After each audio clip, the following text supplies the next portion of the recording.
everyone, I'm Emmy. I'm an interpreter here at Historic Brattonsville. Thank you for joining me today.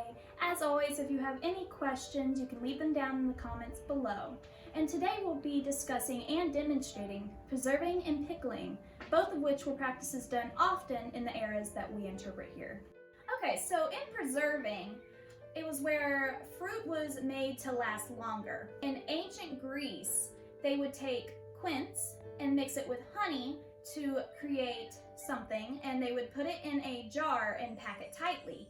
But it was actually the Romans that were able to take the quince and the honey and make it into a solid to preserve it longer. You're about to see a video of me making raspberry jam, which is a recipe from the Virginia Housewife by Mary Randolph. And in that recipe, we just use raspberry and sugar to melt it down and create a jam. Take a pound of raspberries and a pound of sugar, and we put it over the fire and let it simmer. We don't let it boil. It just needs to simmer and let everything water out.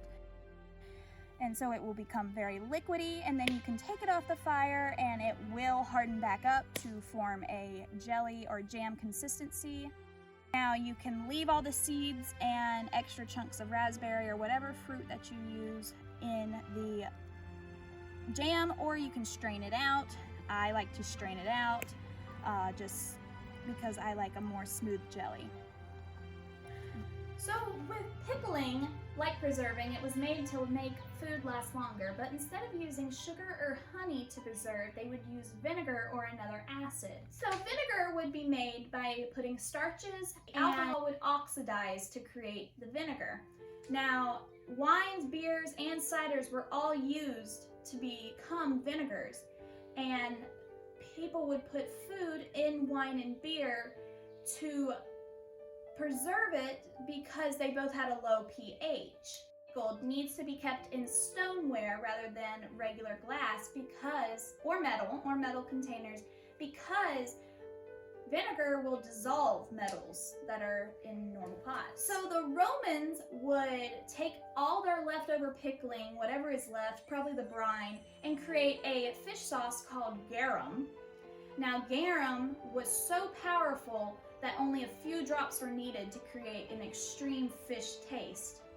Worcestershire sauce was actually made by accidentally leaving the pickling solution in a basement spice route that would come from India and the Middle East. Those spices that would also travel with it would soon be added to the sauces to create condiments that we know today, such as mustards, ketchups, all those sauces that are now used in food. That was actually an original pickling practice. Now I'm going to be demonstrating catsup, tomato catsup, which was also from the Virginia Housewife. And catsup is a term used earlier than ketchup, but it has turned into ketchup. So it is one of the words, both of those words derived from the Chinese catsup. It's a hyphenated word, and it means pickled fish sauce.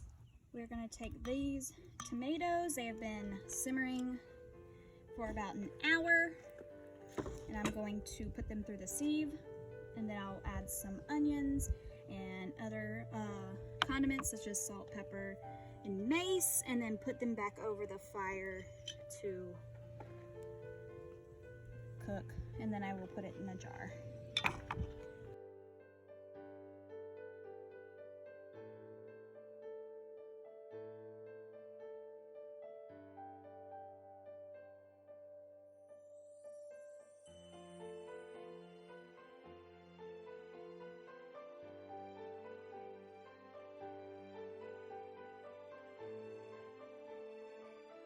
I would like to thank you all for joining me today for this Time Travel Tuesday about preserving and pickling.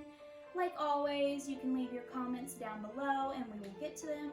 And I would like to announce with great joy that Historic Brattonsville is open for members again. And as always, we miss seeing you, and we're excited to see you again, and we hope that you have a happy week.